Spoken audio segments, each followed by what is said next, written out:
Hey, welcome to New Jump City, everybody, where we recap the week in American and Japanese sequential art. I am your host, Christian, the unbiased king. I don't have the soundboard up yet. 1 second. Ooh, unprofessional, unbiased king. I'm sorry. I apologize. Also joining me through Discord, it is my host, my partner in crime. It is Joshua. Gangsta Time Cole. It's called partner, but it should be called Gangsta Time. What's good, Chris? What up, everybody listening? Hey. Also joining us is the disembodied voice of my producer. It is Edgelord Big News Brian. What's up, nerds? Hey, we're back. Manga Monday. Hell yeah. We got almost the whole crew back here. We're still out Black Clover because it is on hiatus. Tabata's on that vacay. So, much deserved. I think like Tabata, out of like all of the mangaka besides, I guess, Undead Unluck, he takes the least breaks. That's what it feels like. Yeah, right? Because I feel like he's never taken a break, really. So he deserves it, I'm saying. But we got 4 other manga to talk about, and we're talking some Doctor Strange today. But before we get into that, let's get into plugs. You can find me at the Chris Espinal on Twitter and Instagram. Joshua Cole, where can they find you? At JDCole_37, that's on Instagram, and at NYChillin with an EN, not an ING, and that's on Twitter. Oh yeah, Brian. You can find me at b.esp on both Instagram and Twitter. And if you ever want to catch me when I'm streaming, you can find me at twitch.tv/itspunchline. Oh yeah. You can follow the show itself at New Jump City on Twitter and Instagram. Follow us on Twitter especially because we do a really good chapter of the week poll, which we have another winner this week. So no ties. I was actually kind of worried that we'd be tied again. It's always a bummer when that happens, but we have a decisive winner. So very excited to announce that. But yeah, we do a poll every Sunday, usually when the official release of the manga comes out on the Viz Media website. So yeah, check us out on that, cast your vote, and we will reveal the winner on the week's episode. You can email us at newjumpcitypod@gmail.com with any questions, suggestions, anything you guys want us to talk about. Send us some stuff. We have a lot of questions. I don't think we're gonna get to any of them today because we did not prepare, but we will next week for sure. Because we'll be down another manga as well, so we'll have some time. One Piece is off next week. But yeah, in any case, send us questions. Keep sending us questions. We'll get to them. Email newjumpcitypod@gmail.com, or you can comment under any of the videos you're watching, whether it's the full version of the podcast or the little highlight breakouts we make for every series we talk about. And while you're at it, why don't you subscribe? Why don't you hit that subscribe button? Smash that subscribe button even. Subscribe! Subscribe! Subscribe to us on YouTube. Give us a like. Give us a share. I put in a lot of work breaking up the highlights, and I would like to see a return. You can also subscribe to us on iTunes, Spotify, wherever you listen to podcasts. If you prefer the audio podcast medium instead, we're on all of those platforms. Give us a 5-star review. The audio version of the podcast usually comes out first. So if you guys want to listen to the episode before it gets on YouTube, that will be the best way to do it. And I think that's it for now. I guess we can get into the show proper. We're going to start with... we're talking about Doctor Strange for a little while, Doctor Strange Multiverse of Madness. We've all seen it, so we're going to give our brief thoughts. We're going to start off with some spoiler-free stuff, so you guys have time to skip it. We'll let you know when to skip ahead. We'll have time codes on the video version that you could just skip to, so all that stuff. So we're going to get into our spoiler-free thoughts, and then we're going to get into a deeper conversation about it as we go along. I guess I'll start us off, and then I'll pass the baton over. My general thoughts about Doctor Strange and the Multiverse of Madness, I thought it was okay. I was actually initially I was kind of excited about it. I liked the concept of it. It seemed like a fun idea, but I don't know. And something without getting into spoilers, I don't think it was executed particularly well. Not to say that it was a bad Marvel movie, because it wasn't, but it was just kind of like middle tier, I would say. I may ask, what do you consider a bad Marvel movie in your opinion? Not like the definition, but name a movie. I mean, there's the obvious ones. I guess Thor 2 is pretty bad. It was objectively bad? I don't want to say objectively. Well, technically, when you really judge objectively bad or good. if you're gonna tier all the Marvel movies, which we should probably do one day, I don't know. You're judging them on the merits of the genre they're in. So like, it's not necessarily like on a movie scale, because I don't think Thor 2's that bad. It's not great. It's probably the worst Marvel if you got to pick one, that one's probably it. I wasn't a massive fan of Captain Marvel, I guess. Captain Marvel was rather forgettable as well. Yeah. I really don't remember what happened in the movie. I remember Samuel Jackson being in it. Yeah, this was very regular. It was the most regular superhero movie I've seen.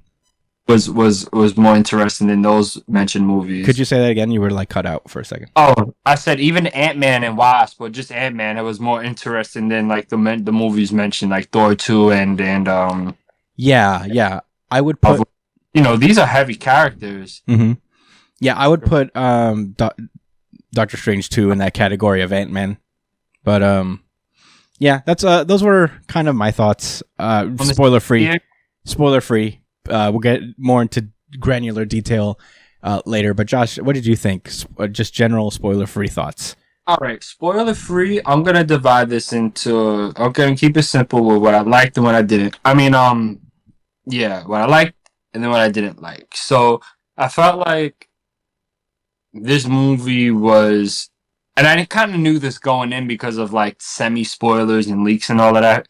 But I knew that this movie, much like the Loki episode series, and even Spider-Man, to a little bit lesser extent, was going to be more of a platform movie to really introduce people to the concept of the multiverse who aren't hardcore comic book fans. I mean, it certainly has been the flavor of the past couple years in mainstream storytelling, sci-fi related stuff. The multiverse is not like, it's been tapped in. Yeah. But, like for the Marvel universe itself and for its fans to accept that, yeah, these things are around there, and when we pull something out of our ass and say it's from the multiverse, don't catch an attitude. I'm cool with it. I may have made it sound like I was making fun of that shit, but I don't mind that. It's cool as long as it's executed well and it's enjoyable and interesting, right? So I'll say the movie did deliver as far as creating a platform of hype for the future, I mean, that's been the MCU's bread and butter in general, like, after they did the Avengers movie, like building hype towards like the next kind of big thing, even leading up to the Avengers movie, really. So I think they did that very well in this movie. I think the action was up to snuff, was just as good as the best action scenes in other Marvel movies, roughly, except for one in particular that I did not care for. I'll get into that later. So yeah, I'll leave it at that, and I'll say something that I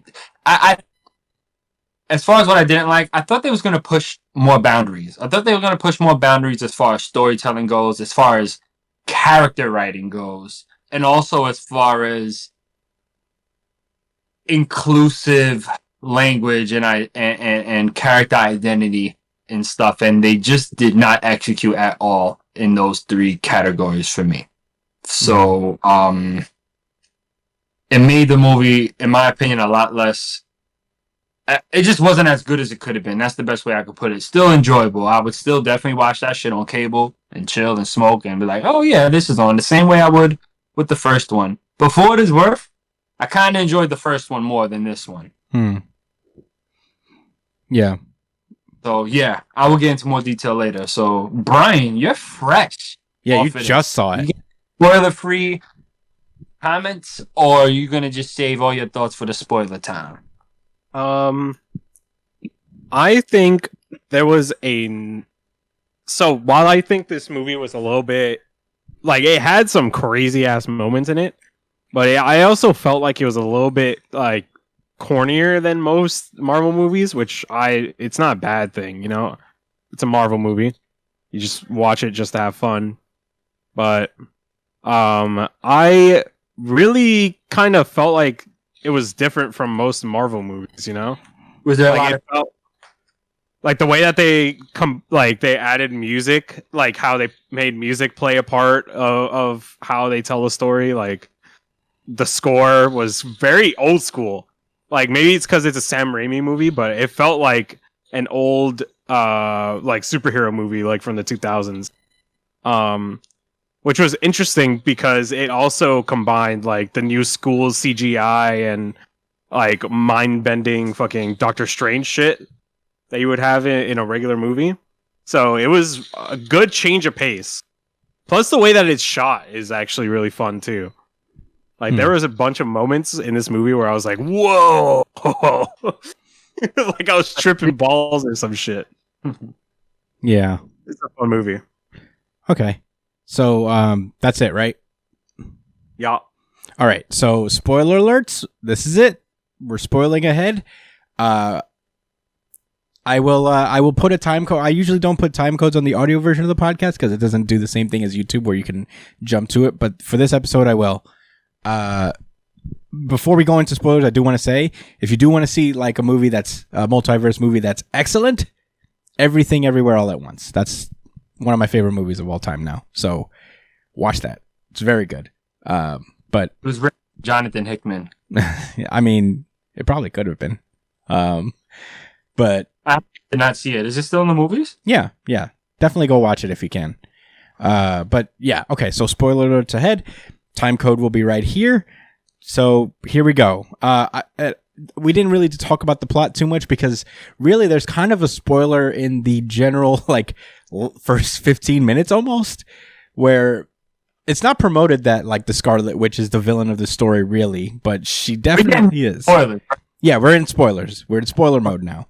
So yeah, this movie has to do with someone's fucking about the universe, sending monsters after America Chavez, who is a character who can travel through multiverse dimensions. There's no other version of herself but her, because she has the ability to travel between the multiverses fairly easy. She just can't control the power. And we find out that the Scarlet Witch has been pursuing her this whole time, killing other Doctor Stranges in the process. This story is basically she's the antagonist, and it's a big chase basically to capture America,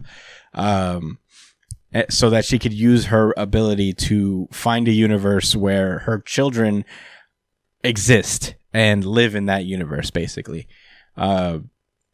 So I guess I'll At first. Could you say that again? I said seemingly innocuous at first. What does that mean? But we get into what do you mean innocuous? No, it sounds like it's not. Oh yeah, go find your children, right? But it's actually they actually made a great point of why that's kind of fucking deranged. Yeah. I mean, you know, she'd have to kill an existing Wanda in that universe in order to live with that family.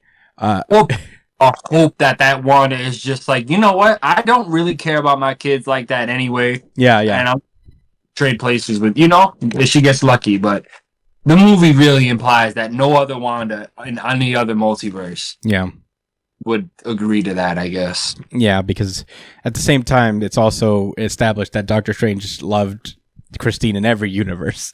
So I guess that's possible. We'll touch on the multiverse aspect of the movie after some more general thoughts, I guess. Okay, yeah. So spoiler thoughts. I thought this was okay, just because I don't know. It just felt I feel like it didn't really do so much for Doctor Strange's character, like Steven himself. Mm-hmm. They kind of made him like Magic Tony Stark, where he's just like he's doing these quips and being a smartass left and right, and I'm like, all right, you're all right. All right, we can't all be like. I forgot. Doctor Strange isn't really like that in the comics. No, not really.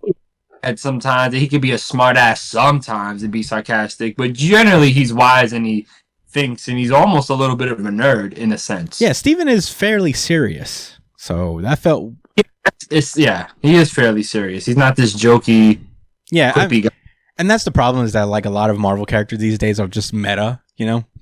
They just do the thing where they see something weird, it's like, that's weird. And then, you know, every character kind of sounds like that now. Yeah, especially in the... But, you know, I mean, like, yeah, that it didn't really do all that much in the way of that character. I guess, like, his whole thing, the whole arc for Doctor Strange in this movie is, like, him learning to move on with his life and find meaning elsewhere, I guess. I don't know. He felt like an anime protagonist, to be honest, in this movie. It's like he's like showing that he's like an unbelievably trustworthy person. He fights for his friends no matter what. Yeah. He even gets multiple power-ups in the movie. Yeah. There at the end. Not gonna lie. Yeah. Huh? Wait, what? What did you say? No, I said that power up at the end that he got when he took over the dead Doctor Strange body. Oh, yeah, that was vampires in him. That was so crazy. It was pretty cool. I still don't get the fucking third eye. We'll get to it. Yeah, I'm actually kind of curious about that too, Chris. But yeah. Well, we'll get to it. Okay, so yeah, that I feel like I could say the same thing for America's character as well, where like she had development, but it was like really towards the end, and it was literally Steve's like, "I believe in you. You have to do this now. It's the end of the movie. You have to do this now." Harry, run. Yeah. I mean, you're being very charitable right now. She was. I'm sorry, but the character that it's literally the characters that dragged this movie down, in my opinion. Yeah. Doctor Strange, America Chavez, and Scarlet Witch, the three people primarily featured in this film, failed as characters, in my opinion. I'll say that I feel like Wanda was the best character of it. Like of all of them, I think like the actress who played her, Elizabeth Olsen, she did really well. Like she acted her balls off. I mean, performance-wise, I think. But I thought good too. I mean, they all did. Like Stephen Strange was also great, but like Elizabeth Olsen had to be like the emotional crux of that movie, and she pretty much crushed it. She definitely didn't drag the movie down with her acting at all. No, that's for sure.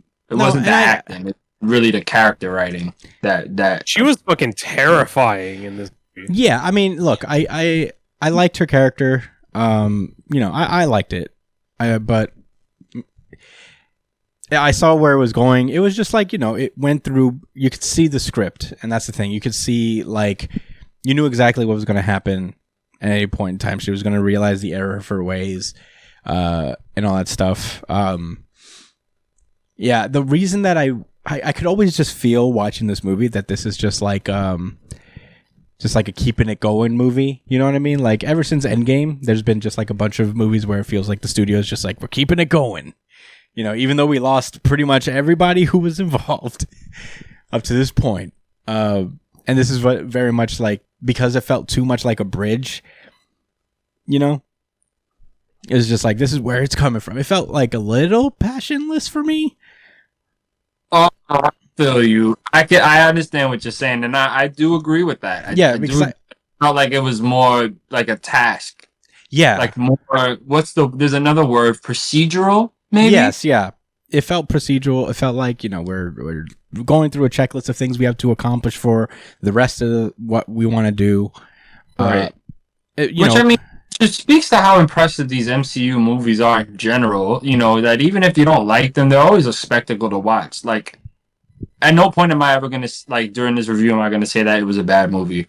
Which usually, when you mix these ingredients together and put them in a different situation, it usually equals horrible movie. Yeah, I mean, I wouldn't say that either. I think this is just like an okay movie. It wasn't bad at all. But I wasn't as invested in it. Like you compare it to like No Way Home, where it felt definitely like, there was a lot of like labor of love going into it towards the character of Spider-Man in general.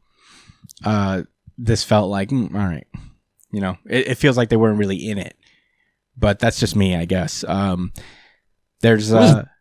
It was going to be one of those, this felt like this was going to be another No Way Home. Mhm. Just, I mean, I don't think people love Doctor Strange like they do Spider-Man, but bro, Doctor Strange is dope. Like they up the ante, in my opinion, when Doctor Strange came out. Mhm. They, they went about things in such a different direction and started talking about the whole fact that there is the possibility of one or something like that, all the different dimensions and shit. I thought this movie was gonna push the boundaries a little bit more, and it just didn't. Yeah. I'll say this. I do want to, like, before, just to close it off, so you guys could have a chance to get your thoughts out of the way. They also include the Illuminati in this. For those who don't know, there's a Marvel Illuminati that was originally made out of T'Challa, Professor Xavier, Iron Man, Stephen Strange. Beast wasn't part of it yet. They brought him in later during the Hickman run. Namor and Black Bolt. And I think did I get it? Yeah, it's Captain America. Yes, and then takes him out immediately. Yeah, but so yeah, for all intents and purposes, we're not going to put. Yeah, but obviously in this movie there's a different lineup. We still have Xavier. Reed is in it. Pretty sick. But the Black Bolt's in it, but they are replaced by Captain Marvel from a different universe and Agent Carter. And I think that's and also Mordo. I think Mordo's on the council too. But yeah, He's just in this. Oh, he is on the council, yes, because he's technically the Sorcerer Supreme, I guess, for that I guess universe or something. It wasn't clear about it. Yeah. But in any case, they're in it. They get smoked pretty quickly. It's half like I get it, and half I'm very disappointed. Like I'm not mad at it, but I'm like, all right. Like, yeah, I get it. Wanda is the best. I mean, the only thing equal to her is the Phoenix Force. I think in the comics they actually made it a point that they're like opposites almost. Yeah. Like the yin and yang. And also Agent Carter. She really put up a valiant fight against Scarlet Witch. She threw the shield at Scarlet Witch mad times. Yeah, and Scarlet Witch didn't know what to do, to be fair. It took her a minute before she realized, I could just throw it back at her. And then slice her in half. I don't think cut her in half, but that's what in my head canon, I'm going with that she got sliced in half. No, yeah, that's what you're supposed to imply. They just can't show that much. They could show Black Bolt getting his head caved in by his own scream, but... Peggy. Yeah. Oh, man, I watch this YouTuber, her name is Princess Weeks, I think. Oh, I know her. And yeah. They were calling it the colonizer shield. Yeah. That's pretty funny. As a shield back out. Yeah, because she has the British shield. She's not Captain America. But yeah. I mean, I don't know. Those are my thoughts, I guess. I thought it was like mid-tier Marvel movie. I didn't really feel like the hype behind it as it should have been. There are cool moments for sure, and I didn't dislike it. I'd watch it again, sure, but not my favorite Marvel movie. But yeah, Josh, what were your significant thoughts about Doctor Strange?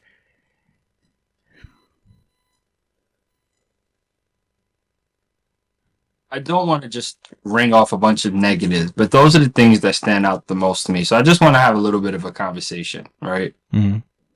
When I talk about the characters, like the three main characters, right? I think we broke down Doctor Strange enough because those are pretty much my thoughts. His character didn't really move much. I mean, I guess he learned to move on, but I don't think it seemed that super clear towards the end. You know, he's still this magical guy that will put. I don't think that was worked on that much, and even however he did grow, it was very marginal. You know, so not impressed there. Not. The stakes weren't too incredible for Doctor Strange as a character, in my opinion, aside from the fact that he had to save the world, but he always does. Mm-hmm. Okay. America Chavez was really disappointing.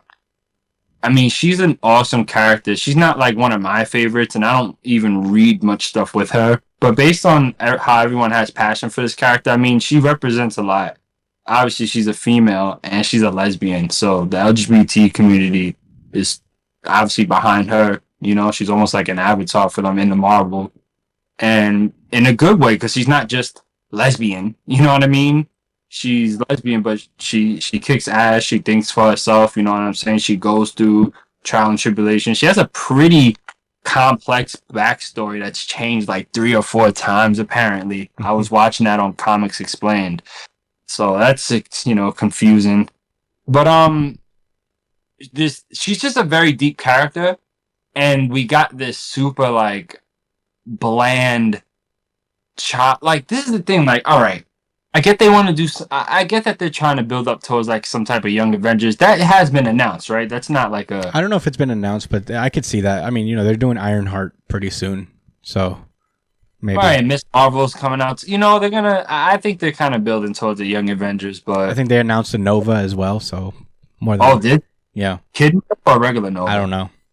We'll have to see. So yeah, I understand them making her a child, and then I guess like the dynamic of Doctor Strange kind of being like a dad, like a pseudo father or something like that. I don't think there's anything inherently wrong with it. I don't even think that was executed poorly. I think that was like the best parts of Doctor Strange, him dealing with America Chavez, but just herself to just be this like fraction of who she is. Where I feel like a lot of the other characters may not do all the incredible stuff they do in the comics, but their personalities are pretty fleshed out. She was just child. Yeah, she was just there. It's just I wish they did a little bit more with her, and they could have. And it's almost an insult to that community. Again, based on what I'm hearing, I mean, I'm not really in tune with that shit, but people wanted more. And I respect that. But anyway, let's get to Scarlet Witch. I think that in the WandaVision series, they put so much work into her character, so much actual love and effort, like how you explain, like how you could feel it in other series. Like they really put a lot of attention and care building her up a certain way. And I thought it was, to me, so disappointing that she just got reduced to, person that got corrupted by this evil entity to take advantage of her, emotions. It was corny to me. I didn't like that. And if they were going to do that, I would have liked them to build up to it a little bit more. I would have liked it. Again, this is maybe like just seeing things the way I want it, but I think I would have made a lot more sense for like Doctor Strange, like the evil Doctor Strange, to be the main villain, and maybe Wanda, like, I don't know, man. I think she just turned evil real quick. Like, shit turned up mad fast, mad early in the movie too, and then so for the remainder of the movie, there was just this kind of one note character that I just wish had more depth instead of just I'm evil now and I'm going to. All right, I made a point that there's a conversation that Wanda has with Doctor Strange when she pulls up the Comitage, and I didn't really like the dialogue between them because it felt like they were strawmanning a certain type of rhetoric, like used in like leftist circles or in general, when talking about people's trauma and things they've gone through and how we should hold our judgment if we don't have a full understanding. These are things. These are things I agree with and that we all should have empathy towards, for sure. But I mean, I don't think anyone ever uses their trauma as an excuse to destroy the multiverse. Like, I don't. Like that's kind of wild, man. So when she comes up and Doctor Strange is trying to explain to her, like, yo, like, you're gonna really like murder possibly murder like other Wandas or even just one, like you don't see how wild that is, and she's just like, you don't understand my trauma, so you can't judge me, so you better give me that fucking girl before I smoke y'all all. And she does, by the way. By the way, she just does. She does. She smokes they pack and they ran to another multiverse. That's pretty funny, yo. The movie was engaging, I'll tell you that. Except for when it wasn't. Yeah. But no, I didn't on a serious note, I didn't like that. I thought I felt like at worst it was like a straw man, like them trying to like frame this argument in such a way, like putting it in letting someone who's clearly out of their mind and evil to say that, when that's never really the case when we ask people to have empathy, you know? Mm-hmm. Like, I do empathize. I empathize with the Scarlet Witch, but I don't. It's not okay to commit murder and wild out like that. Yeah. Yeah. Oh, that really bugged me, and that shit left a bad taste in my mouth. And that shit happened kind of early in the movie. Yeah, if I could rebut to that, I don't know. I feel like I don't think that's what they were aiming for. Like, that may be reading a little too much into it. Because, like, she is not in her state of mind. Like, she is being corrupted by an exterior force, whether for better or for worse. That's the thing. It's not necessarily that they're painting Wanda as somebody who would use their trauma to hurt people. Because historically, Wanda has been kind of like a mentally unstable person. Right, but that's been time. Built up over time. No, sure. But that's what they're trying to do. Even happened in a movie, bro. If you ain't have Disney Plus, Wanda's the bug that a bug out. I mean, that's a flaw of spreading it out and having multiple mediums tell this story. You know what I mean? Like, because a lot of people who don't have Disney Plus are going to be out of luck. Not really understanding what led her to this point. But yeah, I don't know. I mean, it's amplify the point that she turns head very fast. And I understand it's the MCU. They don't have 20 and 30 years of comic book writing and shit that's happened to Wanda. You know what I'm saying? Yeah. Leading up to like whatever happened in the late 90s, early 2000s, right? Mm-hmm. But damn, man, could they have given her another movie or two? Or to build up some more breakdown? Well, these movies take forever. I don't think the studio. I really hope that the studio didn't. The people, the writers, didn't do this with malicious intent. But I do believe that like it was I don't want to say inappropriate. Yeah, I don't know. I misplaced. I don't know. I feel like as far as she's not out to destroy the multiverse. She's just trying to get back to her kids. So she doesn't see it as destroying the multiverse. She's just somebody who's possessed by an evil spirit, for better, for worse, whatever that does to the narrative. But yeah, I just don't. I didn't see it that way. It's I will say that like one thing that you don't want to do with your character is take away their agency. So giving Wanda, making her possessed by this Darkhold is corny. It's not good narratively. It takes away her. She's not a forward moving character. She's not moving on her own motivations. Right. And as generally, you don't want to do that unless you could do it really well. People have been, and that's on the heels of this build up and this entire series. And I felt like it wasn't a nice payoff. I would say that you can see the little building blocks there. She lost her brother. She has no family. She lost her entire family. And she continues to lose people left and right. So that would break anybody's mind. That's a decent point. I guess in each movie she has lost somebody. Yeah. Yeah. Her husband, she lost Vision. She lost Quicksilver. She lost her family. She lost her kids. Tony. Yeah. Yeah. It's been a brutal time for Wanda, but yeah, I don't know. Yeah, all I can say to that is that I do think it's corny that they just made it the Darkhold is the real bad guy. Yeah, that was.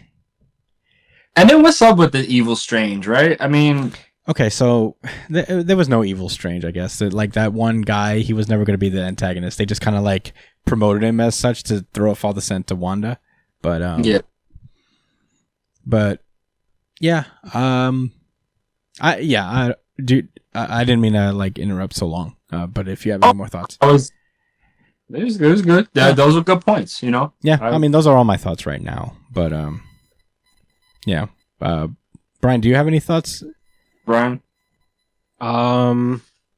I don't know. I really liked the movie. It was a fun watch. I liked all the Doctor Strange movies are always so fun to watch because they always have these really creative fight scenes and stuff, and the visual effects are fucking bonkers. Even though sometimes it looked a little meh, but the environmental changes they did in these crazy fights are always fun for me to watch. So there's that. I really like the movie. I didn't take it as seriously as I usually would for movies, just because I just want to chill and have a fun time. I didn't mind Doctor Strange having a little bit of a quippy kind of personality, because it's not like he's cracking a joke every 5 seconds. It's like he's literally just for the most of the movie, he's really well put together and he's very smart, and the way he carries himself. He's not like Tony Stark, who's literally cracking quips every fucking 5 seconds. Like, he can't go 2 seconds without telling a joke. But I like it when, there's a healthy balance. I feel like Doctor Strange was a healthy balance when it comes to that stuff. Like, he'll joke when he has to, but for the most part, he knows when to be serious. He's a resourceful comedian. Yeah, he's more like a riffer. He'll make a joke off of something, something else, that happens. Yeah. Plus, when he first suits up at the wedding, that shit was fucking fire. That was cool. When he takes a chug of his drink, grabs the cloak and just jumps off the building. That shit was fucking sick. A so cool moment. Yeah, his suit up moment is cool. Ex-girlfriend getting married, let me just get up out of here real quick. This is what we could have had. He's like, oh, he's a big fan of you, and he's like, oh, word. Then he proceeds to fucking suit up at his fucking wedding. But all right, that's fair enough. Do you have any more thoughts, Brian? No, fun movie. Loved it. Anything stood out to you? How do you feel about that? The ending. Third Eye Strange is the Darkhold, by the way. He absorbed the Darkhold within himself. That's why he has the third eye. Oh, okay. I do feel like the ending was a little the conclusion didn't really have much interesting. It didn't catch me. When the movie was ending, I was like, wait a second, it's over? Really? This is how it ends? I'm like, okay, well, I guess this makes sense, but it wasn't really fulfilling, is what I would say. But I enjoyed the movie for the most part. Yeah.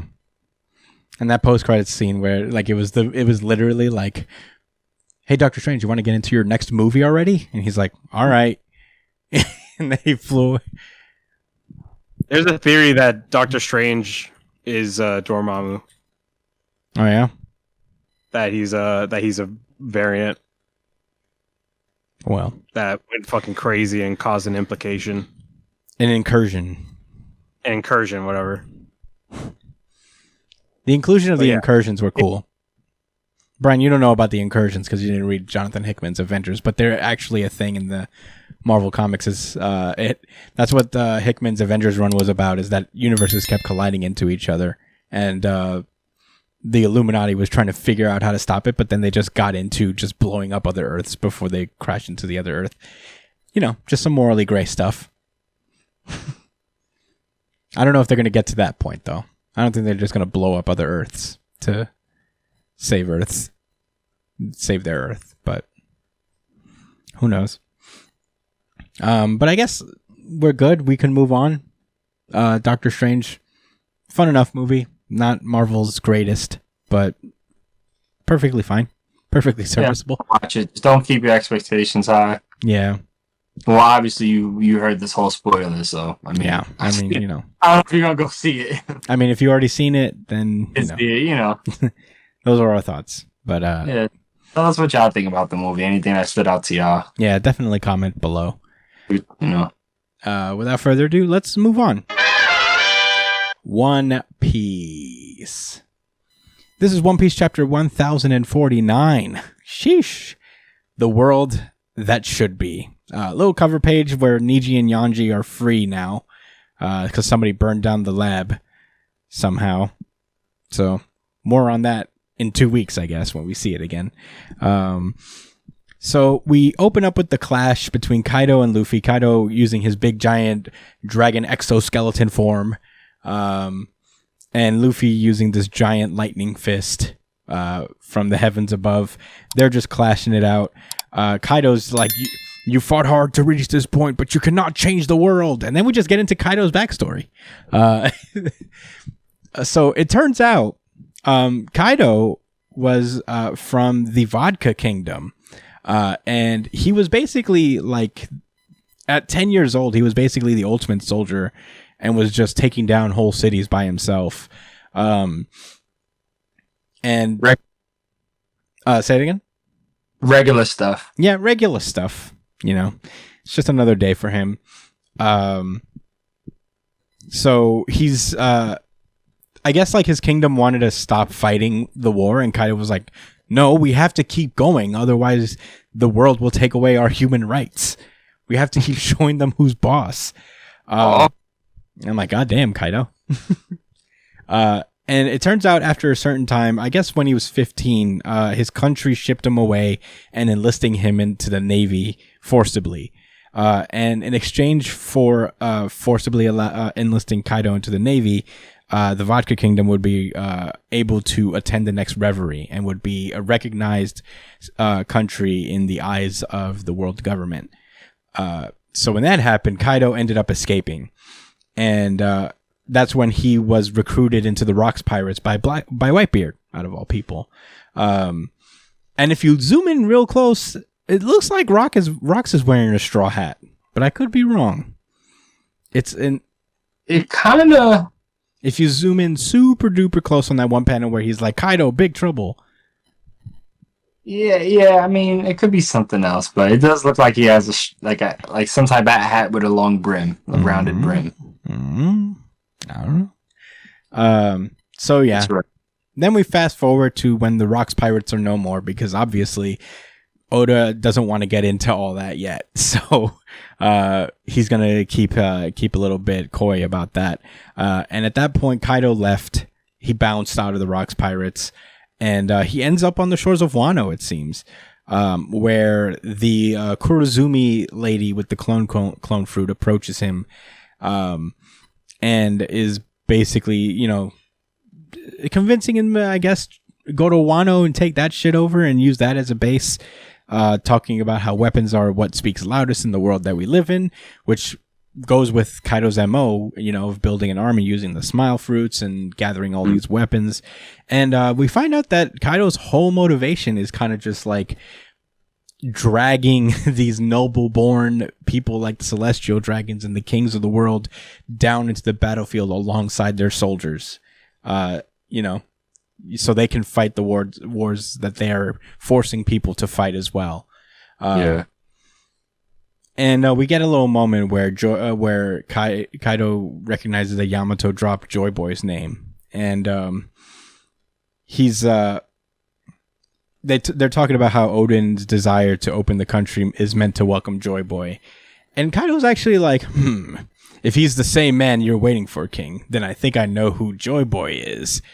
And he said, who is he? And then we cut back to the present. We see the remaining CP0 guy skywalking away. He's like, I don't know what's about to happen, but I'm going to be gone.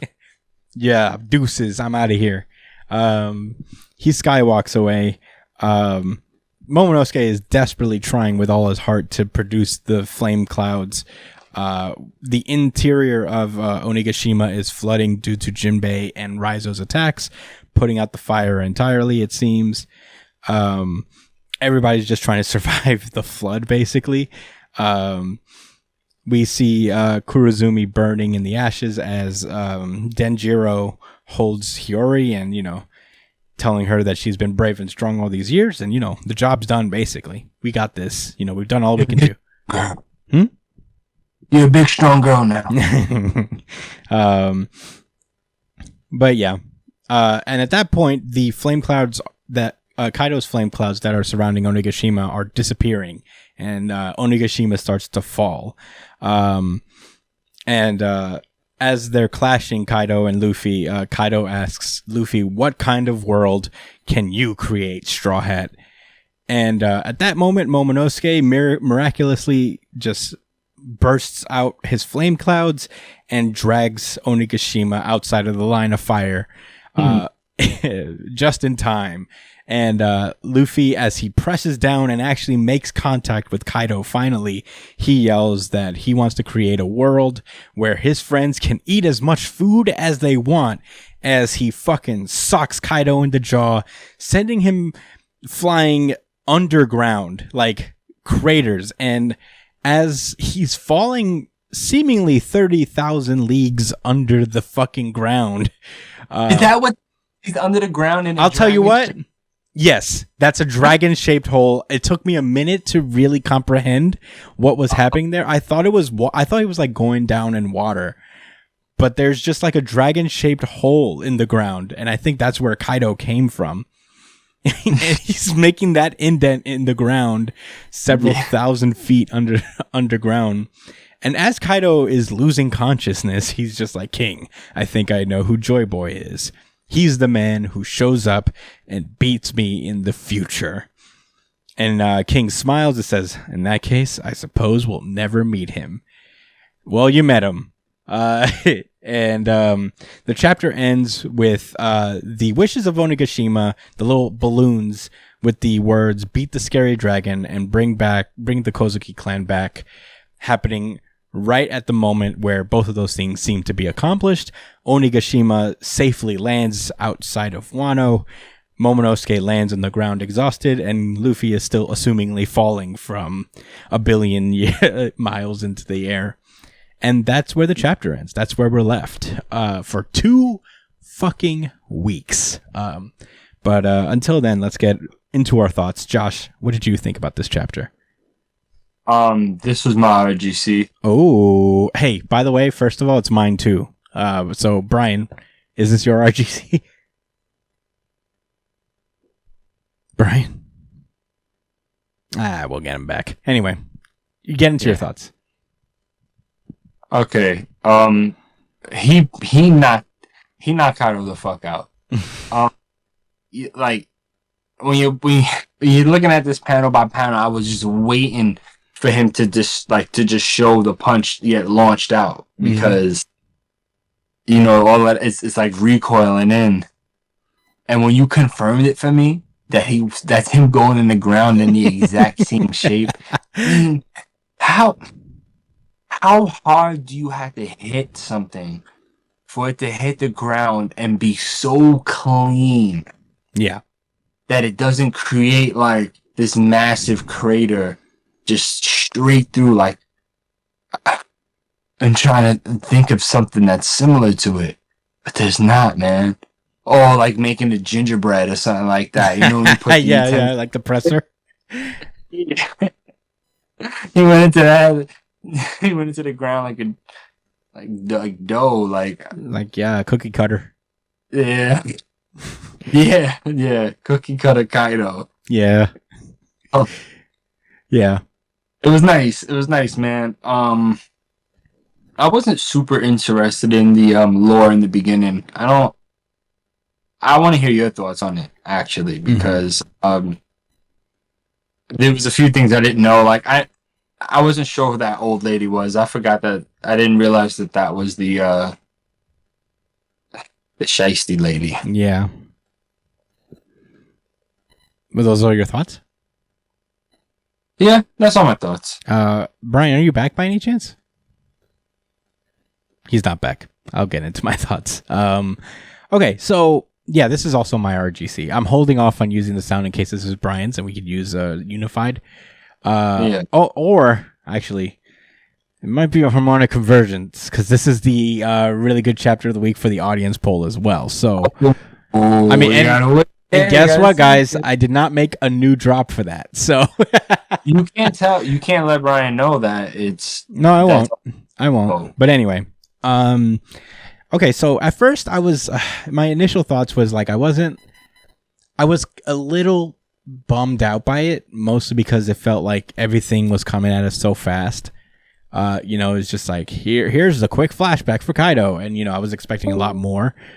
And this chapter really just felt like it was speeding through, a lot of things. A couple things came to mind when I like really thought on it a little longer. Is just that it really just goes to the sentiment is that like Oda, I feel like, is feeling the length of his own series to a degree. Not that he's like trying to fast forward, but he's really, I feel like he's trying to trim the fat as much as he can, because he's like, all right, we're 1,050 chapters in almost. I should probably like not dwell more than I need to on certain things. So, it's just delivering the important information for the most part. And when you look at Kaido's backstory, and, I got, luckily for the most part, I still understand what Kaido's about. And I understand how he's kind of like a contrast to Luffy in a way. Because, we see Kaido as not different from Luffy in his view on these like higher noble structures and how the celestial dragons are ruling class, despite the fact that they're fucking pathetic and they can't really fight and they don't do anything for themselves. So, I feel like Luffy feels a lot of the same way about celestial dragons as do the rest of the Straw Hats. But he sees it as like, we're just going to drag them and have them fight their battles with us, whereas Luffy is fighting for not even war, like not even the right to continue to fight. He's fighting for, he's fighting for just the regular human right to be able to eat, and eat as much as you want, it's a very simple thing. It's the very first cause that he noticed when he came into Wando is that, Tama, she couldn't eat. She didn't have any food. Like she was like drinking out of the fucking river water because like Kaido polluted everything except for that river. She couldn't find any water. She was just starving. So, that was the first thing. And she noticed that was a thing around Wano too. And Luffy, being a big eater, sees that as like a regular human right that these people are denied. And Kaido's not very concerned with that. He's just about taking, he's not really even, he sees like the dragging down of celestial dragons, so to speak, into the warfare as equality, because now they're on the same level. Now they can die alongside us. Now that they're dying alongside us in their stupid wars, now we're equal. Where Luffy is like, well, no, I think everybody is really equal when anybody can eat whenever they want and whatever they want. It's not necessarily about war all the time, but I thought that was like kind of an interesting contrast in how Luffy and Kaido are different. Kaido was used as a vessel of war. He was a biological weapon. He was treated as an object. Mm-hmm. So he can't help but look at other people as well as objects. Yeah. He understands things. Yeah. I think that's what allows him and others to make life seem like it's expendable. Mm-hmm. He was able to subjugate those people of Wano to that because, he grew up in such a way. Yeah, it's survival of the fittest, and that goes down to the way the smile fruits operate. You get powers if you're already innately strong, and if you're not, then you get shit. You get worse than shit. You get to never feel genuine trauma or sadness again. But you feel it, but it's masked under just smiling and laughing about it. You can't really express yourself. It's pretty bad. I don't know. It's very interesting to see Kaido's. Maybe he's not defeated. I guess like based on this chapter, it looks like he's defeated. He is several miles underneath the ground. He's several miles. So, maybe not. I'm taking it right now, say he's defeated here. I feel like a lot of people are going to immediately be like, oh, Luffy took down a Yonko that easily. I don't think that was easy. Luffy almost died 3 times. Yeah, he died 3 times in one fight. And this is like kind of like the thing going back to The battle, it'd be going back to what I was saying about like Oda kind of like cutting the fat for the most part. You can consider that Luffy's been fighting for 50 chapters at this point. Because we didn't see it, because we were focusing on other things, and the battle was expedited because you can't have a battle go on forever, like a solo battle like this go on forever at this point. But Luffy's been fighting a long time, like in universe. He did lose 3 times in this one battle. It only seems like it was fairly easy because I feel like you lose a sense of time when you read week to week. You know what I mean?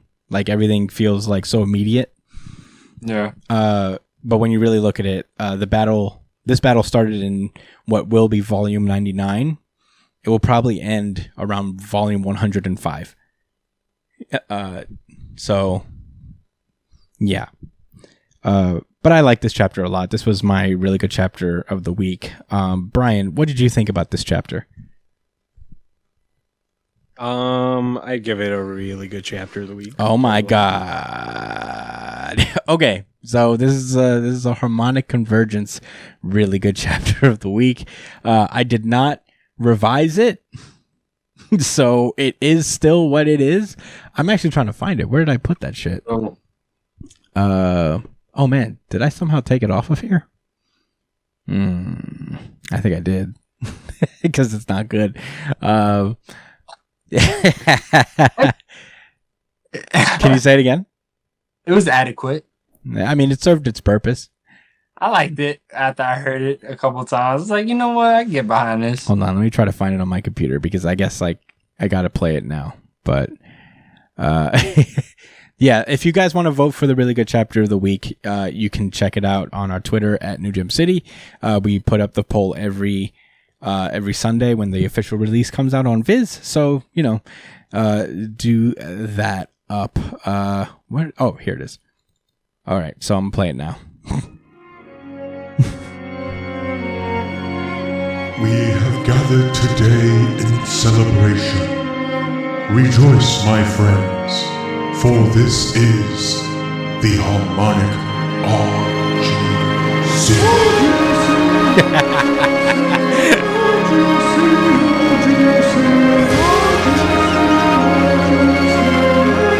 Oh, it was so worth fighting.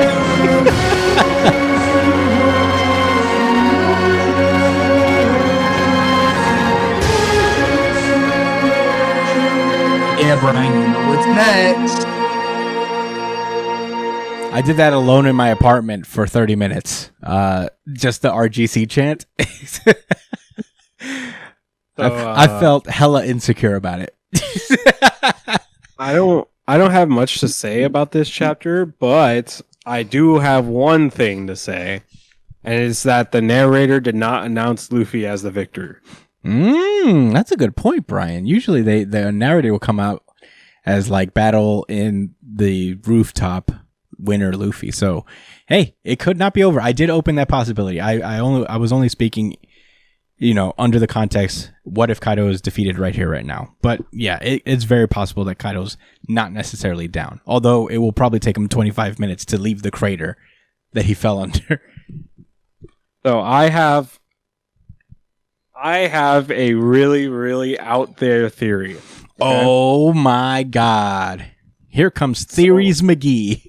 My theory is that there is strangely a very, very, very noticeable lack of Zoro lately. Like very noticeable. Like people they'll cut to reaction shots and shit and show where everybody is except for Zoro and Frankie. No, they showed Frankie. Well, wait, wasn't Frankie holding Zoro? Yes. Yeah, he's still holding Zoro. Why is he not? He's still holding. Zoro showed up? No, you can see him. It's a very small panel, but you see him. Right. Yeah, it's on the top left of page 10. You'll see Frankie saying, telling people not to get swept away. If you zoom in, he's carrying Zoro on his shoulder. Oh wow, that he does look really fucking small. Oh, he sure is holding Zoro. He's dead. So what do you think never now, mind. Brian? That kills my theory. Here's my other theory. Is that Mononosuke is going to be the one to finish off Kaido. I was thinking the same thing. How artistic would that be? Like, I ain't no little boy. Yeah, I'm a big pink. Son.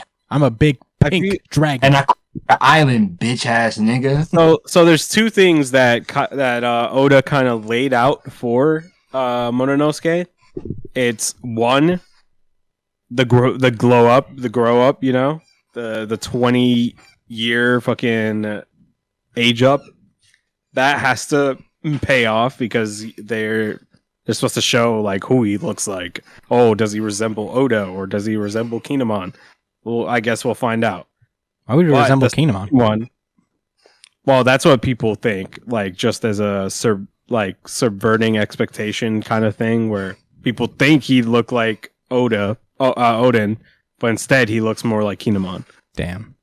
Kinemon's his real daddy. That's disrespectful at the theory there. Okay. But this is the one that I think needs to pay off, and it's not Kinemon.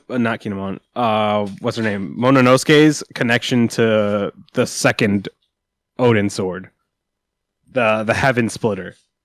That shit has to pay off at some point in this because they mentioned that Mononosuke would only use it when he feels like he's a warrior or some shit like that, you know? Mm-hmm.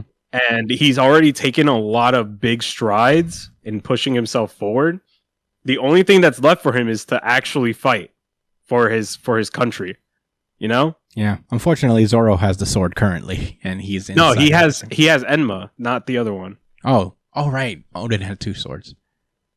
So there's Enma, the King of Hell, and then there's the Heaven Splitter one. Oh, that's set to cut through the heavens or whatever. And the Heaven is the one that Momonosuke should have. Yeah, that's the one he's designated. Okay. So I think that has to pay off, and I feel like it would be really lame for Mononosuke to not at least confront Kaido, like again, like for real, like as a stand, as a grown ass man with a 5-year-old's mental. Yeah, he's grown ass man, gun in my hand. I don't fear no man. I think he needs to take that step if he's going to be... And it would be perfect because there's no way in hell that the people in the festival did not notice the fucking giant island that crashed a couple miles away. What the fuck is that? I think this is Mononosuke's chance to show the people of Wano who he is, you know? And to show that he is a capable leader for them. And what better way to show that than to show the classic Wano spirit, the classic Wano fighting spirit, to inspire them with his own actions, you know? Yeah. No, I agree with that. I think that would be pretty cool. That'd be a great way to end it. And I think that's probably how they're going to end it. I wouldn't be surprised. Because Luffy already showed way more than enough. Yeah, Luffy's out. Like, I feel like he's had his W. He finally managed to fucking sock Kaido and get the one up on him. What were you saying, Josh? People gonna say he didn't actually beat him, but I guess it's okay. In our minds, we know he did enough. Yeah. No, he won this fight, guys. Just get over it. It's not the fight that you may have wanted however you wanted it. I don't know how you couldn't have wanted it, but Luffy earned this W. He fought. But yeah, sorry, Brian. Go for it. But there is one more secret curveball theory. Whoa! Is that after Kaido recognizes Luffy as Joy Boy, he instead goes to defend Joy Boy. Oh, wow. Against the Marines.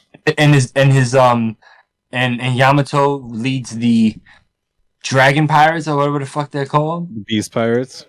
Yo, if Kaido joins the crew, that'll be so lit. No way. Kaido would be the emperor that joins the Straw. No way. That'll be on the crew. Ex-emperor. What if he just joins the fleet? Nah. Nah, he's gonna join the crew. Nah, He's gonna be a part of the crew. That I would find corny. nah. Be their pet dragon. That They I would, only keep him in dragon form. yeah. I don't know. Yeah, I don't know how it's gonna end. But yeah, that's it for me. Yeah, I really like this chapter a lot. Honestly, it's pretty sick. I'm here for it. I don't really have anything else to say. I guess we can move onward. One Piece was great this week. Let us know what you guys think about this chapter.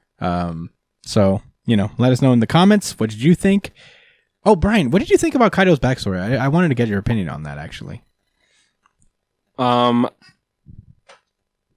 It was noticeably fast.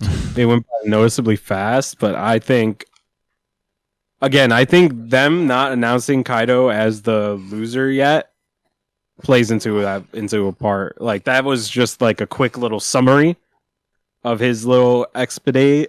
Escapade. There you go. Just like because the stuff they showed, we kind of knew already, except for the, him getting sold. Man, I didn't know any of this. I didn't. No, we knew that he was part of Rock's Pirates. We knew that he was a fucking strong ass motherfucker. We didn't know his motivation was like, He was from the Vodka Kingdom. Bro. Yeah, we didn't know that. Yeah. We didn't know that his Kingdom. Yeah, but who gives a fuck about the Vodka Kingdom? Literally nobody. Do a lot. Name one reason why I should give a fuck about the Vodka Kingdom right now. You a grown ass man, bro. That's up to you. I'm not saying you need to give a fuck about it. Yeah, there's no reason to. The's no reason to care. We're probably never gonna go to the Vodka Kingdom. Fast forward, we go to the Vodka Kingdom. Vodka Kingdom could he could have called this shit Big Dick Island, and it wouldn't have mattered. You would have called. Oh man, that might be the chapter. That is the title of this episode. Nigga, I'm not writing that down in my book. Kaido of Big Dick Island. Yeah, we want to be a part of the revelry with our big ass fucking dicks. Okay, that's literally all that Oda could have done, and we would have been like, all right, well, nigga, they go to war and drink vodka. That's integral to the plot of One Piece. Yeah. No. Anyway. Yeah. No, sir. Well, I guess with that. Oh yeah, I mean, Big Dick Island is in the running for sure. I'm sorry, Josh. It is what it is. It's what it is. You even deep down, you have to admit. Deep down, I have to admit that it won't go down in this notebook. All right. I suppose we should move onward then. My Hero Academia. This is My Hero Academia chapter 352, Ultimate Moves. It's been a while for My Hero Academia. It's been 3 weeks since we've talked about it. Last we left off, Todoroki was mixed in. In an epic battle with his brother Dabi. He revealed his ultimate technique, which I think was Phosphos, Flashfire Phosphos, and we get a little explanation. We open up this chapter with a little explanation as to what exactly Phosphos is. And it's basically Todoroki explains that he can elevate the Flashfire move using both the right side and left side of his quirk at the same time. Like by using the fire and ice sides of himself simultaneously, he can create a cold fire of sorts. I don't know how to scientifically explain that. I don't know if Brian probably has it. Brian's probably done extensive research, I would hope, on the subject of Phosphos. But yeah, I have not. Yeah, okay, so basically he makes cold fire, to regulate his own temperature, as well as being able to withstand Dabi's super duper inferno. So, it's merging fire and ice. And we cut back to the present where he is basically neutralizing Dabi's fire. Dabi is like, whoa, he's got himself a body that can withstand scorching heat and chill my own inferno. So, Dabi does the only thing he can possibly do and just unleashes like an ultimate like lava burst thing from below. The Heroes and Endeavor's agency are just like tanking it so that Shoto can continue to power up his phosphos. As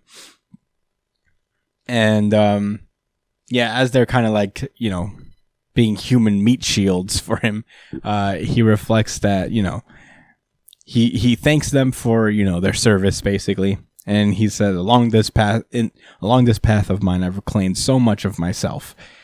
Before I knew it, it seemed like everyone else had gotten so far ahead, but they were always waiting. They never left anyone behind. They were always there to reassure me. And then that's when Todoroki shoots himself forward, unleashes his special move.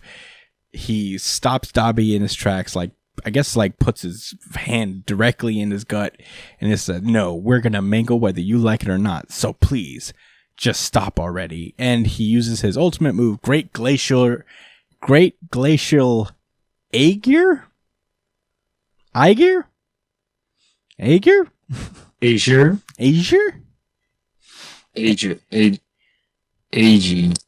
Yeah. And the chapter ends on a really, really beautifully drawn 2-page spread of a big fucking ice, ice flash fist, basically flash fire fist. I think he punches him. Yeah, finally slowing down Dabi's inferno and causing him to freeze over and fall on Shoto's shoulders, and that's where the chapter ends.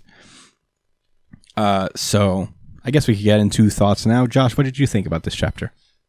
It was a pretty it looked really fucking dope. With the like this last hit, like even just breaking it down frame by frame, it was incredibly done. A lot of raw power is I don't know what he was going for specifically, but if it was to show brute raw strength via his quirk, he did it. He merged fire and ice into a flame, an ice flame. I'm willing to have a suspension of what is suspension of disbelief. Huh? Suspension of disbelief. Suspension of disbelief. So it's fine. I'm not gonna drill that shit, even though we could. But yeah, it looked really dope. I was really hoping the fight wouldn't end in just one chapter like this. But as I look at this, I don't think it's over, because y'all have to remember that he has ice resistance technically. Who? What's his name? Dabi? Yeah, Dabi. His skin helps him resist the cold, but it's really weak to fire. So it's like a give and take. Mm-hmm. That's why him having the fire doesn't really work that well. But but this would be the one time there's actually a use against it, since he'd be able to resist this. Maybe when it's not as lethal as it could have been, being frozen over. Mm-hmm. That's what I really hope it's not over with just this one attack. I want to say I told not you guys, not Chris and Brian, but anybody listening, I told you so, that the side ass characters wasn't gonna get any kind of shine except. Well, I didn't think they. You know what? I guess it was impressive that they blocked Dabi's attack, kind of. Oh wow! Congratulations, Josh! You predicted that Burnin wouldn't get an epic fight. Nobody thought that. Nobody thought Burnin was gonna get a real fight. He didn't even get any moments where they were doing some type of teamwork action, and then shit got out of hand. Then Todoroki had to use a special move. It was just straight up, nah, you're not ready for this fight at all. The best you can do is sacrifice your bodies for the Todoroki family. Yeah. Also, I want to say this: if you go all the way to the beginning of the chapter, where Midoriya, the second page, where Midoriya's freaking out about his new ability. Mm-hmm. I don't know how you guys feel about this, but it's starting to get really annoying that Horikoshi puts these little panels when they're talking about, oh, do you remember when you said such and such, or is this what you were talking about? Like, I'm maybe because I'm overreacting, thinking that this is like supposed to be like him authenticating where this new ability came from, and it like it'll somehow make up for the lack of build up towards it. That this was build up. That, oh hey, I mentioned I was working on something and I pulled it out. It just annoys me because it's not adequate, but it could just be to guide people. So I'm going to choose to not be as aggravated by it as I could have been. But overall, really enjoyable chapter. One Piece was pretty impactful. This, I would argue, got second place. Mm-hmm. Okay. Gonna lie, the rating of this will retroactively drop if next week this fight. That's I'll tell you. That's fair. Brian, what did you think about this chapter? I thought this was an interesting chapter. I'm still of the belief that Twice's quirk is still being activated to some extent. I just don't know in what way. They kind of alluded to it earlier. So I wonder if that's going to pay off anytime soon. I do agree. I don't think this is it for Dabi, just because, I feel like there's still just a little bit more to resolve. I feel like it would be kind of weird for Endeavor not to be a part of this in some way. So I'm all for the Dabi clone theory here. Yeah. But I think this was an interesting little bout here, showed Todoroki's growth as a person on top of his growth with his own quirk. He's kind of finding like a balance between like all within all the fucking chaos of his life. You feel me? Mm-hmm. Like before it was always too much of one thing, too much of like hatred for his father, too much, coldness. He's finally finding like a little bit of inner peace, even when all this shit's going to hell. So I really like this chapter. The Josh, art was amazing too. Josh, what did you say? I said he's learned how to cope. Oh, okay. Yeah. He's developed healthy coping mechanisms and a positive outlook. Yeah, exactly. Yeah. Yeah, I mean, for what this chapter was, I thought it was fine. It was serviceable. Again, the art is continuously the saving grace of this series right now. I feel like, this is all stuff that Horikoshi wanted to do, but for whatever reason, like it's going a lot faster now. Whether it's his burnout or, the reception of the series, the little rumors that like his audience is not so stoked on the series as like, he would hope. Whatever it is, I feel like there's definitely like an element of, fast forwarding it as well. But I guess like where this is different from like One Piece is that like it's just this is such like a very, it was supposed to be it was like such a core of this series, like the themes of like fatherhood and family and stuff. And I believe that like all this Phosphos stuff is something that he really wanted to expand on, and we would probably get to see developed at some point. And there's certain like pages that you can tell that a mangaka was waiting like his whole career to draw them. Like little staples where they were like, okay, I can't wait to draw this panel, this moment. And that moment where, the attack landed and, that very last panel, that 2-page spread, I know that was like, this is what he wanted to end this arc on, or their story on, is this attack, the image of these two brothers kind of like ending up in each other's arms in this way. Whether this battle is over, I'm not sure. I'd be shocked if it's a Dabi clone, because Dabi's clones would have probably dissipated at this point. So I'd be shocked if Dabi is particularly a clone. But yeah, I mean, I wouldn't take that up. Say that again. That really would be crazy. I mean, the Dabi theory, just that. I mean, the fact that his clones,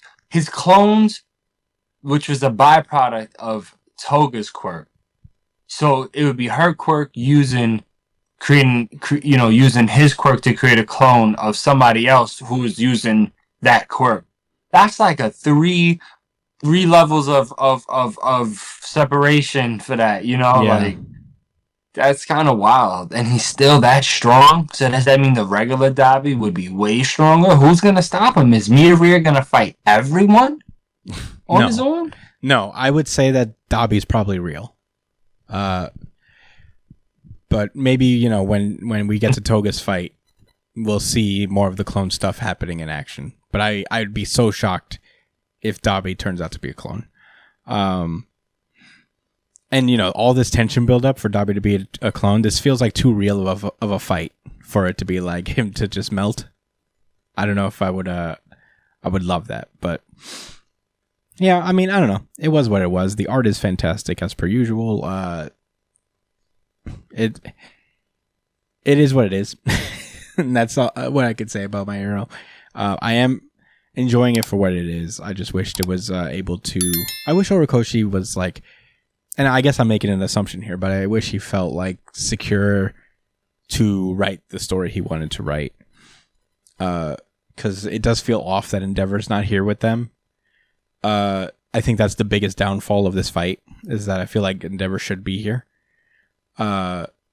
Mostly because like this was a family affair. This is a lot about Endeavor's development as a character, as a father figure in the series. So I don't know, but it may not be over yet. We'll see how it plays out. I don't know how much I don't know. I don't think I have anything else to say. Do you guys have any more rebuttals? Anything? Mm-mm. All right. Well, with that being said, I suppose we should move onward. Jujutsu Kaisen. This is Jujutsu Kaisen chapter 184, Tokyo number 2 colony part 4. And now we're cutting away to something completely different. Last we left off, Hikari revealed his domain expansion, which was basically a pachinko game. And he managed to get a jackpot at a certain point and kick Charles so hard that his face caved in a little bit. He was definitely in heavy damage mode. But at this point, we're cutting over to Panda, who is also in the Tokyo number 2 colony. And he's just sitting around. His mission was to find the angel and negotiate with it. The angel who last we saw was actually with Megumi. So, that's interesting. So he's just kind of sitting there, being inconspicuous as a giant teddy bear. But then he decides to jump off, and then he ends up finding that, I forget this character's name, but he was one of the sorcerers that was introduced with a point value of over 100, I believe. So 100 point man. Wait. They say his name at some point. Kashimo. That's Kashimo. Mm-hmm. Kashimo. He just wanders in and finds Panda. So Panda just reverts to panda mode. He just stands like a panda and he's like, "Did you escape from the zoo?" And then he calls to Kogane. He's like, "Kogane, is that a player?" And Kogane is like, "That is a player." And Panda's like, "Shit, I didn't know you could do that." Oh no. I did not account for that one. Yeah. And Kashimo gets busy immediately. Yeah. Hesitate. Yeah, you got urgency. Yeah, he punches straight through Panda, and there's like electricity being shocked within him. And it's revealed that like Kashimo's cursed energy is a lot like electricity, so he's basically got electricity powers for the most part. And Panda goes into his gorilla form to fight in his stronger form. he tries to use he tries to like hit him with his unblockable drumming beat to go for internal damage. Kashimo doesn't really fall for that. He just does a cool staff move and rips off one of Panda's arms. Yeah. Pretty gross. And he just looks at him and is like, not very good. You're super average. Yikes. Sheesh. Then he throws his arm at Panda's face and then gets a confirm off of it. Yeah. Like his fighting game. Yeah, he hits him with a damn 12-piece. Like, and sends Panda flying backwards. And he says, actually, make that super weak. And I'm like, God damn. That's good. I think it definitely earns one of these. Holy shit. Yeah, man. Kaido pulled up and fucked Panda up. I was feeling kind of. Oh shit! Get this guy, man. I like Panda. Hey, like, what kind of violation is this? What you doing, Gigi? I'm not feeling it. I wasn't feeling this, Akutame. I was not. Yeah. Oh, I don't know why. Well, whatever. Let me not overreact. Yeah. So, because it gets worse. In case you don't remember, Panda actually has 3 forms, and the gorilla form represents like his brother, the gorilla cursed spirit, and he apparently has a sister as well that we haven't seen up until this point. He turns into what looks like a Kabuto bug. You know what those Kabuto bugs? Yeah. With the I don't know. Rhinoceros, I guess, but bug makes sense. Yeah, we don't really get a good look at it. You know, it's not like a full page. But it's kind of humanoid as well. Yeah. There's definitely like a human element to it. Hands, fingers, there's like a face at the bottom. It's actually really trippy. And this is the sister, right? Mm-hmm. So he does that. And we get an explanation that Kashimo separates the cursed energies charges like electricity. When striking an opponent, a positive charge is transferred, and the negative charge in Kashimo is discharged to the target without losing any electricity towards the ground. This results in lightning that rends the air and can't miss without the need of a domain. So he's got a can't miss technique without using a domain. And he just slaughters Panda. And he's just like bursting with blood. And I'm like, oh my God, are they about to kill Panda? And that's where the chapter ends. As Kashimo asks, now where's Sukuna? Right, he asked for that earlier. I don't know if we mentioned. Yeah, I think I ran over that. But yeah, he is looking for Sukuna. Wowee. He thought that's not look for Itadori. Yeah. Josh, what did you think about this chapter? Man, I felt some kind of way. Obviously, we didn't see what this third form can do, and I just really doubt that he's gonna show it out and be flashy just to sacrifice Panda. Mm-hmm. That's not. I don't think Akutami gets down like that. And we had a lot of build up for who the Panda is, some backstory behind. You know what I mean? There's no way it's over here. Mm-hmm. I don't think anyone here thinks it's over, right? No, I have an inkling that it's not over. Can you say that again, Josh? No, I said, but geez, this lightning attack though, like he quite literally opened Panda up. Like this was gruesome. Yeah, it's not great. Yeah, it's pure energy getting shot through you. It's like a hot knife through butter, literally. Worse, like a hot bullet through a loose leaf. All right. Brian, what did you think about this chapter? Brian? All right. I guess I'll go next. I hope we didn't lose him again. Yeah, this was like very close to my second play. Oh man, it is actually tough because I'll put this as my third place.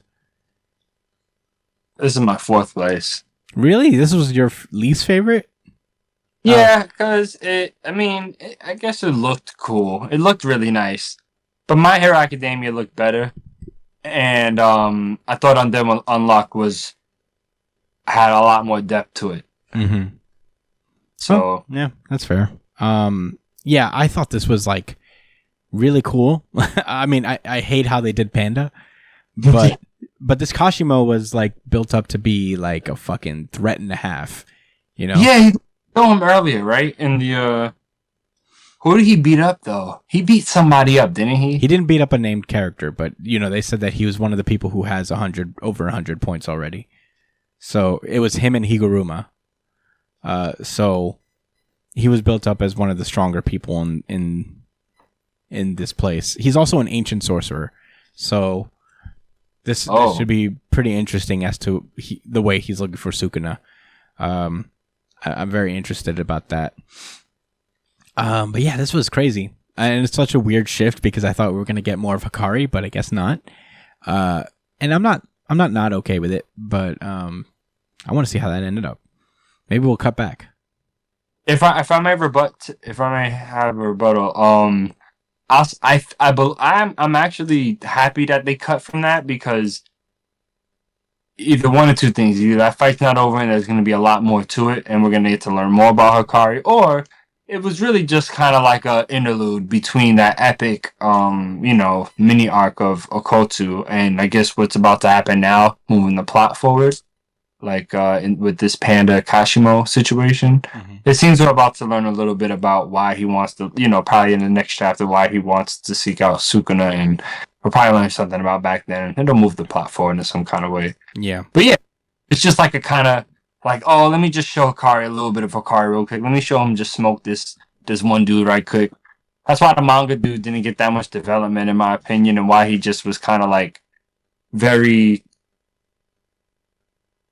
I said this word already, but one note, like he didn't have that much attention to him like the other side characters did that gained new abilities. I mean, Gigi could give him more attention in another chapter if they double back to that situation. Mm-hmm. But if they don't, and Hikari just moves on and he beats the kid, I wouldn't be upset over it. Yeah, that's what I'm trying. Yeah. Yeah, Brian, are you back? Do you have any thoughts on this week's chapter? Damn, what happened to Brian? All right, hopefully he returns, and then we'll get into it. I guess we'll cut into Undead Unluck and let Brian talk about what he thought about this chapter. But until then, I guess we should move on. This was a really good chapter, or interesting chapter to me, at the very least. I had a good time reading it. But yeah, I enjoyed. But yeah, let's move onward. Undead Unluck. This is Undead Unluck chapter 110, The God of Death. Wow. Okay, so last we left off, Latla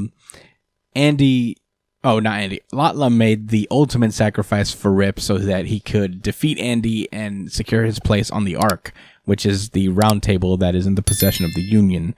And to do that, he had to snipe Andy between the eyes, killing Latla in the process. Meanwhile, inside of Andy's consciousness, he's just watching what just happened. Like, damn, that's sad. And guess who shows up but Victor? It's been a long time since we've seen Victor. And he says, "Are you plan on letting them win?"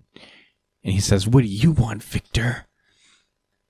Oh, Victor. And he says, "If you swap with me now, then you can most likely deactivate unrepaired due to my not being the original target, which is, you could cheat if you put me in, coach.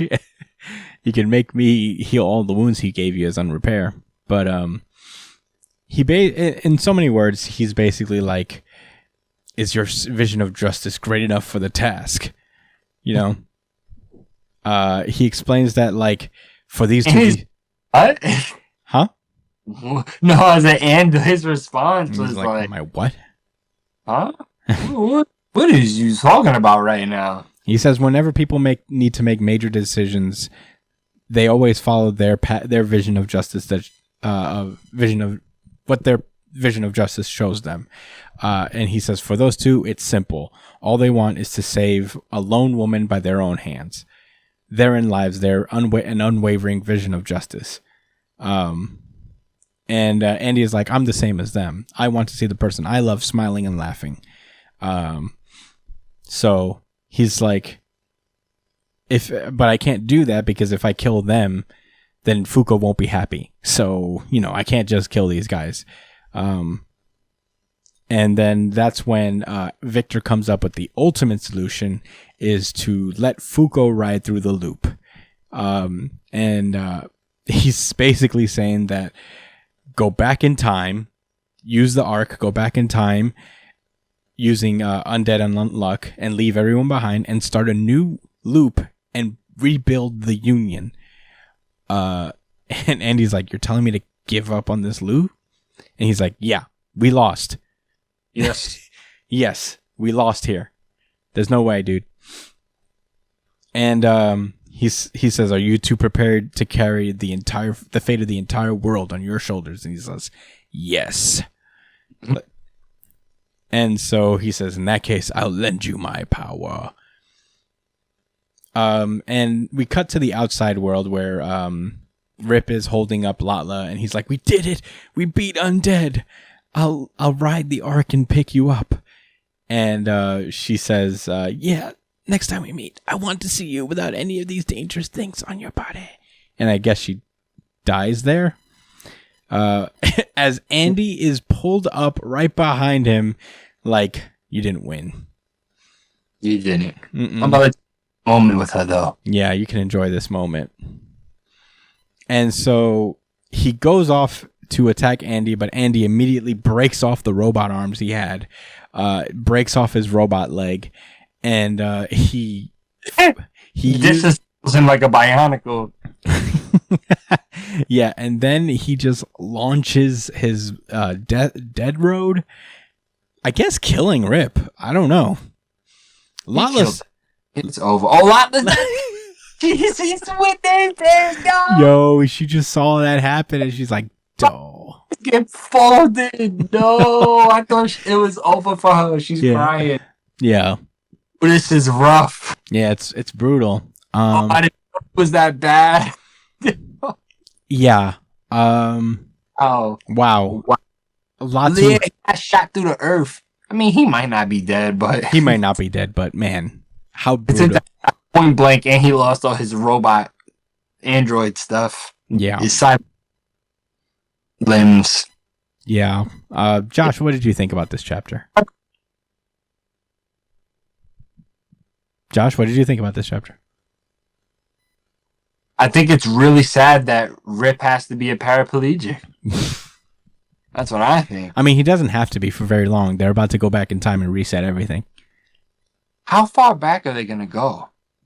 I guess to the beginning of time? No, to the point before the Union was built, it seems. Because, like, Victor's telling them to reform the Union. Right, but it's... Alright, all life is going to reset everything. Mm-hmm. But he's obviously going to wake up when he becomes... No, how does it fucking work? Like, if you ride the arc, do you awaken at the beginning of time, or when it's your time to get born, you're just, like he's a baby, and he's like, I understand. No, I don't think that. I think it's kind of, I mean, we've never seen the arc in action, so I wouldn't know. I would think it's just literally... Conjecture right now? Yeah, we're going heavy conjecture. Let's go. Yeah, but I don't know. I don't think it's not really what I want to talk about right now. I think there's more pressing things. But yeah, what were your thoughts overall? Overall, I mean, I'm not gonna say it was a cop out. I figured that we already knew Victor was stronger than him. I think he won a fight against him, but those are extra circumstances, right? That was a long time ago. It was in the past. Did he fight Victor? Yeah, he fought himself and kind of won the battle of like who's going to control his mind or something like that. It's while they was in the past. Oh, I thought you meant Rip. Nah. So, no, my bad. I probably said him, but I meant Undead. Like Andy and Victor. Yeah. I don't know. I don't have too many thoughts other than it's really sad that Lila had to watch him fail after she thought she sacrificed herself to win. Yeah. Because, well, damn, for all of that, she could have still been breathing. Yeah. Without a hole in her chest. I mean, bro, this chapter was so... This was my second place. This is my third place. Yeah, it was really good. Yeah, it's just so crazy how tragic it turned out to be. It gave me like, I was like, wow, this is very Attack on Titan-esque where you just can't win. Like you're just gonna have to do something brutal in order for the greater good. And it gives this series a new sense of direction. I don't know how long this actually prolongs the series. Because we've been theorizing that it's going to end pretty soon, but maybe not. Maybe we were wrong this whole time. As we're going to basically start over anew. But yeah, this is just like such an interesting way to go with it. The whole redo, just to do it all over again. I don't know if it'll keep extending past that. That might just be the conclusion, but we'll see. Yeah, we'll have to see. I guess what happens next depends on execution. But I think this is one of the better chapters of Undead Unluck in just the tragedy of it all. You know what I mean? Like, there's a real... He gave a good argument as to why, like, they did break it down in the beginning why he didn't want to kill them and just deal with it. Because he knows that would really hurt Fuko. I mean, he cares about them too. It's not about him not caring, but he's willing to make a sacrifice and put his feelings aside. But Fuko is just not trying to hear that shit. She'll say, we got to figure this out any way we can. And he probably could have with her unluck abilities to make it out of it somehow, but she ain't around. So he's got hard decisions. It was mad raw. Yeah. And Andy took him out. He said, I ain't fucking playing. Yeah. And he, it's from the perspective of Rip, it's really sad. Because, like, they're building up, like, we did it. We get to save the one person that we love so much. And then Andy's like, nah. No, you don't. Not right now, at least. But yeah, super interesting. I guess they're gonna like. This is implying that like Andy and Victor's powers are merging at this point. Like Victor is giving him some of his power, so Andy's gonna be much stronger going into the battle against Seal and Ruin. So that'll be interesting to see. But yeah, this was a great chapter. Just so sad, so tragic in a lot of ways, but also gives the series a sense of direction that I think it kind of needed. But I think that's all I got to say about Undead Unluck this week. Any rebuttals at all? No. All right. Well said. Well, that was Undead Unluck, and that has been our show. Brian, are you back by any chance? No, he's not back. I don't know what happened to Brian, but thank you guys so much for listening. As per usual, you can find me at the Chris Espinal on Twitter and Instagram, Josh at JDCole_37, Brian at B.ESP on Twitter and Instagram. Follow Brian at twitch.tv/itspunchline, and Josh is on Twitter as well at NYChillin. You can follow the show itself at New Jump City on Twitter and Instagram. Follow us on Twitter especially because we do a really good chapter of the week poll. And email us at newjumpcitypod@gmail.com on any questions, suggestions, anything you guys want us to talk about. That would be pretty fire. Subscribe to us on YouTube. Give us a like. Give us a share. If you prefer audio podcasts, we're on iTunes, Spotify, Pandora, wherever you listen to podcasts. So check us out on that. And yeah, thank you guys so much for listening. We will see you guys next week, New Jump Citizens. Peace out, guys. Thanks for listening.